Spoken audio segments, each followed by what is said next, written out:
Arts, commerce, science, BSc, BCom, BA ఇలా మీరు IT background కాకపోతే ఐటీ జాబ్ రాదు అని అనుకుంటున్నారా? యాక్చువల్‌గా మనకి ఐటీ జాబ్ చేయాలి అంటే ఐటీ డిగ్రీ కాదు, ఐటీ స్కిల్స్ రావాలి అని అనమాట.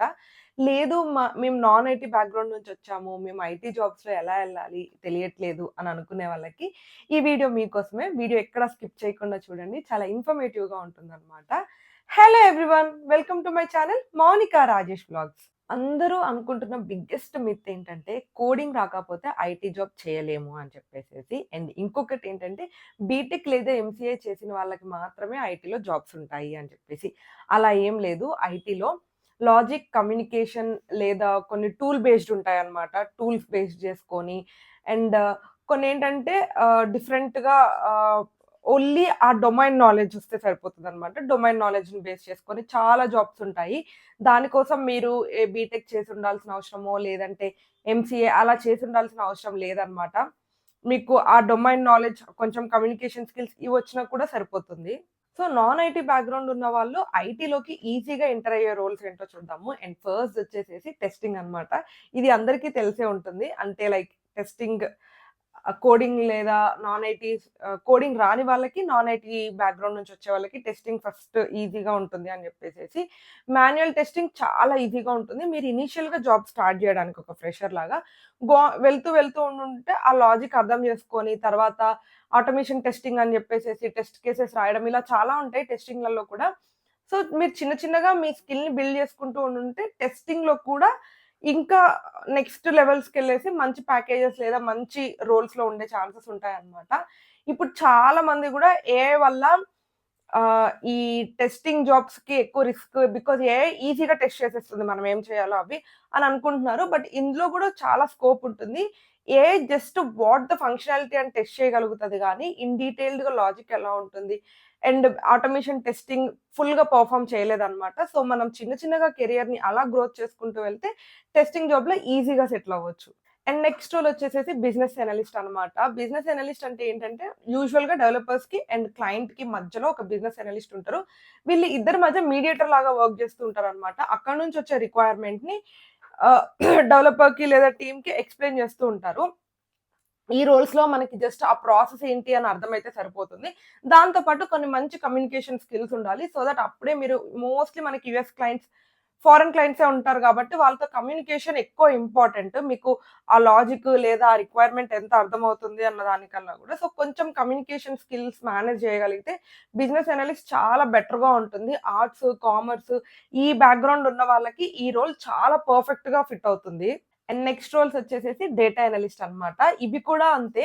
మనకి ఎక్కువగా కోడింగ్ వచ్చేసాల్సిన పని లేదు. బట్ స్టిల్ బేసిక్‌గా కొంచెం ఎక్సెల్ తెలిసుండాలి. దాంతో పాటు ఎస్‌క్యూఎల్ బేసిక్స్ వచ్చుండాలన్నమాట. ఎస్‌క్యూఎల్ అంటే ఐడియా లేని వాళ్ళకేంటంటే అవి కొన్ని కమాండ్స్ ఉంటాయి.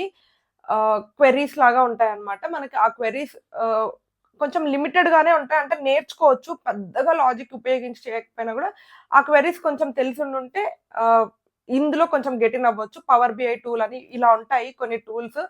ట్యాబ్‌లో ఇలా చాలా టూల్స్ ఉంటాయన్నమాట. ఇవన్నీ డేటా అనలిస్ట్‌లు చేసేవి. ఇందులో ఏంటంటే మెయిన్‌గా టూల్ బేస్డ్ వర్క్ ఉంటుంది కాబట్టి మీకు ఎక్స్‌ట్రాగా కోడింగ్ నాలెడ్జ్ లేకపోయినప్పటికీ కూడాను ఈజీగా గెట్ ఇన్ అయ్యే ఛాన్సెస్ ఉంటాయి ఈ టూల్స్‌లో స్పెసిఫిక్‌గా.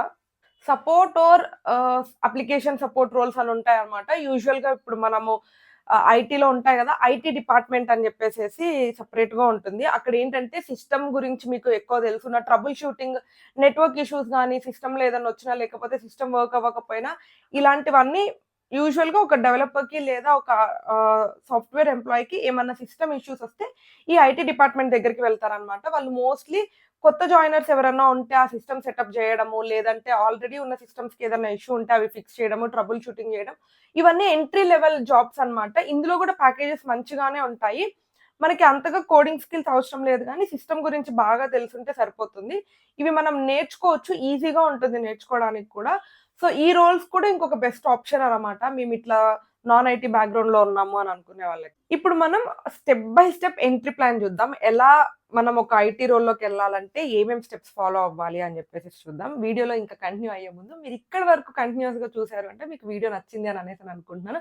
నచ్చితే లైక్ జేయండి. లైక్ జేయగానే హైప్ ఆప్షన్ వస్తుందనమాట. మీరు హైప్ జేస్తే వీడియో ఇంకొంచెం ఎక్కువ మందికి రీచ్ ఎళ్తుంది. సో, ఎక్కువ మందికి హెల్ప్ అవుతుందనమాట. ఎట్ ద సేమ్ టైమ్ నాకు గూడా హెల్ప్ అవుతుంది. సో, ఇంకపోతే ఈ స్టెప్స్‌లోకొచ్చేసరికి first step most important step ఏంటంటే, ఐటీ అనే ట్యాగ్ కాదు. మీరు ఏ రోల్‌లో వెళ్ళాలి అని చెప్పేసేసి ఫస్ట్ మీకొక క్లారిటీ ఉండాలనమాట. ఇప్పుడు మనం పైన చాలా రోల్స్ మాట్లాడుకున్నాం గదా! టెస్టింగ్, ఎనలిస్ట్ లేదంటే ఆహ్, డేటా అనలిస్ట్ అని జెప్పేసేసి, బీఏ అని జెప్పేసేసి ఇలా మనం ఏ రోల్‌లోకి వెళ్ళాలి అని చెప్పేసేసి ఫస్ట్ ఒక క్లారిటీ తెచ్చుకోవాలి. మనం ఎందులో ఫిట్ అవుతాము అని. సో, నెక్స్ట్ స్టెప్ వచ్చేసేసి మనం ఫస్ట్ స్టెప్‌లో ఆల్రెడీ ఏ రోల్‌లో ఫిట్ అవుతాము అని చెప్పి క్లారిటీ వచ్చిన తర్వాత, నెక్స్ట్ వాటి బేసిక్స్ నేర్చుకోవాలనమాట. ఇప్పుడు ఒకవేళ మీరు టెస్టింగ్ రోల్‌లోకి వెళ్ళాలి అని అనుకుంటే, మీరు ఎస్‌డీఎల్‌సీ లేదంటే టెస్ట్ కేసెస్ రాయడము, ఇవన్నీ నేర్చుకోవాలి. మాన్యువల్ టెస్టింగ్ ఎట్లుంటుంది, ఆటోమేషన్ టెస్టింగ్ ఎట్లుంటుంది, కొంచెం బేసిక్స్, మినిమమ్ బేసిక్స్ అన్నా తెలుసుకోవాల్సిన అవసరం ఉంటుంది.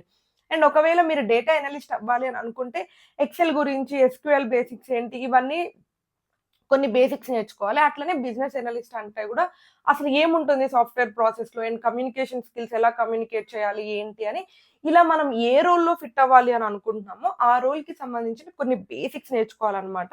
ఇవి నేర్చుకోవడానికి మనకి ఆన్‌లైన్‌లో క్లాసెస్ దొరుకుతాయి. లేదంటే బయట ఇన్‌స్టిట్యూట్స్ కూడా ఉన్నాయి.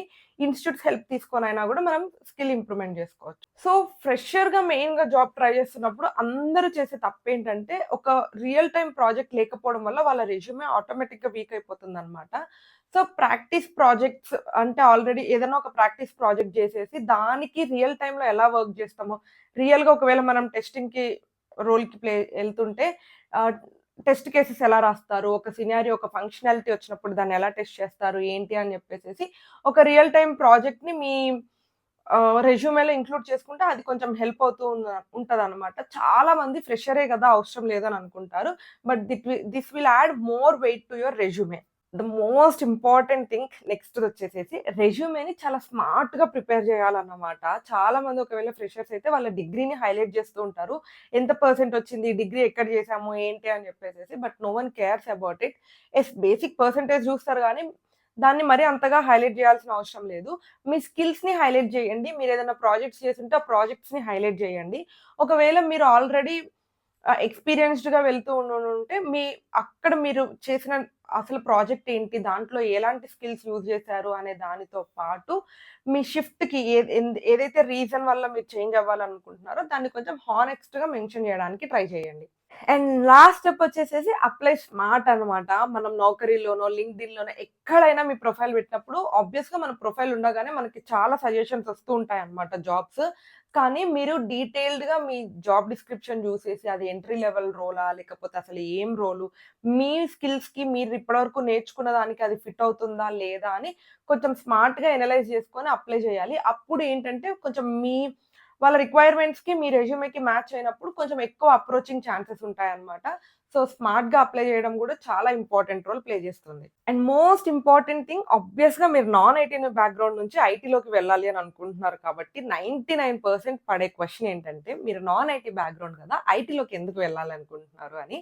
అండ్ ఇక్కడ మీరు ఎంత కాన్ఫిడెంట్‌గా ఆన్సర్ చేయగలిగితే అంతగా మీ ఎదుట ఇంటర్వ్యూయర్ ఇంప్రెస్ అవుతారననమాట. సో, మీరు ఏం చెప్పాలి అంటే, ఒకవేళ నేను నాన్ ఐటీ బ్యాక్‌గ్రౌండ్ నుండి వచ్చినప్పటికి గూడాను స్ట్రక్చర్డ్‌గా స్కిల్స్ నేర్చుకున్నాను. అండ్ ఐటీలో నన్ను నేను గ్రో చేసుకోగలను. ఎట్ ద సేమ్ టైమ్ ప్రాజెక్ట్‌కి గూడా యూజ్ అవ్వగలను. అండ్ ఐటీలో నా కెరియర్ బావుంటుంది అని చెప్పేసేసి నాకు కాన్ఫిడెంట్‌గా ఉండింది అని మీరెంత కాన్ఫిడెంట్‌గా ఆన్సర్ చేస్తే అవతల వాళ్ళు అంతగా ఇంప్రెస్ అవుతారు. సో, యూజువల్‌గా ఇప్పుడు మనం చేసే కామన్ మిస్టేక్స్ ఏంటో చూద్దామనమాట.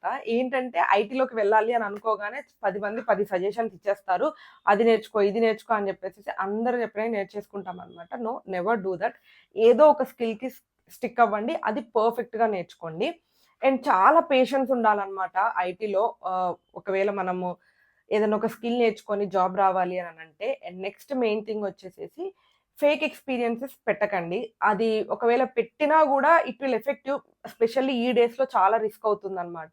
దాంతో పాటు ఓన్లీ సర్టిఫికేట్స్ మీద డిపెండ్ అవ్వద్దు. అంటే మీకేదో కొన్ని సర్టిఫికేట్స్ ఉన్నాయి. నాకింత నాలెడ్జ్ ఉంది కదా! ఈ సర్టిఫికేట్‌లో నాకిదొచ్చు అని రాసుంది కదా! అని అట్లా డిపెండ్ అవ్వద్దు. మీకెన్ని వందల సర్టిఫికేట్స్ ఉన్నా గూడా ఎట్ ద ఎండ్ మీరు మీ స్కిల్‌ని ఎంత బాగా ప్రెజెంట్ జేస్తున్నారు అని మాత్రమే చూస్తారు. సో, సర్టిఫికేట్స్ మీద డిపెండ్ అవ్వడం, మల్టిపుల్ స్కిల్స్ నేర్చేసుకోవడం, పేషెన్స్ లేకుండా కొంచెం ఎక్కువగా ఇంకా రావట్లేదు అని కంగారు పడడం, ఇవన్నీ కూడా మనందరం చేసే కామన్ మిస్టేక్స్ అన్నమాట. ఇవి ఖచ్చితంగా అవాయిడ్ చేయాలి. సో, నేనేం జెప్పాలననుకుంటున్నానంటే, మీరు నాన్ ఐటీ బ్యాక్‌గ్రౌండ్ నుంచి వచ్చినంత మాత్రాన అది మీ వీక్‌నెస్ కాదు. మీకు లెర్నింగ్ స్కిల్లే మీ స్ట్రెంగ్త్ లాగా మారుతుందనమాట. ఐటీలో బోలెడన్ని పొజిషన్స్ ఖాళీగా ఉన్నాయి. అందరూ అనుకుంటున్నారు రెసెషన్‌లో ఉంది, వేకెన్సీస్ లేవు. అలా ఏం లేదు. చాలా వేకెన్సీస్ ఉన్నాయి. బట్ పర్ఫెక్ట్‌గా వాళ్ళ స్కిల్‌ని ప్రెజెంట్ జేసేవాళ్ళు, ఆ ఆపర్చునిటీస్‌ని యూజ్ చేసుకునే వాళ్ళు లేరనమాట. సో, మీరు కొంచెం కష్టపడితే ఐటీలో సెటిల్ అవ్వడం చాలా ఈజీ అవుతుంది. మీరొకవేళ నాన్ ఐటీ బ్యాక్‌గ్రౌండ్ నుండి ఐటీ జాబ్స్‌కి ట్రై చేస్తుండుంటే, మీ బ్యాక్‌గ్రౌండ్ ఏంటి? అండ్ మీరు ఏ స్కిల్ మీద ట్రై చేస్తున్నారు? ఏంటి? అని చెప్పేసేసి కింద కామెంట్ బాక్స్‌లో నాతో షేర్ చేసుకోండి. అండ్ ఇలాంటి మోర్ కంటెంట్ రిలేటెడ్ వీడియోస్ ఇంకా ఏం కావాలి? లైక్ నేనింకా ప్లాన్ చేస్తున్నా ఇంటర్న్‌షిప్ గురించి, లేదంటే మళ్ళీ ఎలా కెరియర్ బిల్డ్ చేసుకోవాలి. ఇలా చాలా టాపిక్స్ మీద నేనింకా వీడియోస్ ప్లాన్ చేస్తున్నా. మీకింకా ఏదైనా స్పెసిఫిక్ వీడియో కావాలంటే కూడా కామెంట్ బాక్స్‌లో నాతో షేర్ చేసుకోండి. వీడియో నచ్చితే లైక్ చేయండి. ఎవరికన్నా యూజ్ అవుతది అని అనిపిస్తే షేర్ చేయండి. Don't forget to subscribe. Thank you for watching till the end. By by.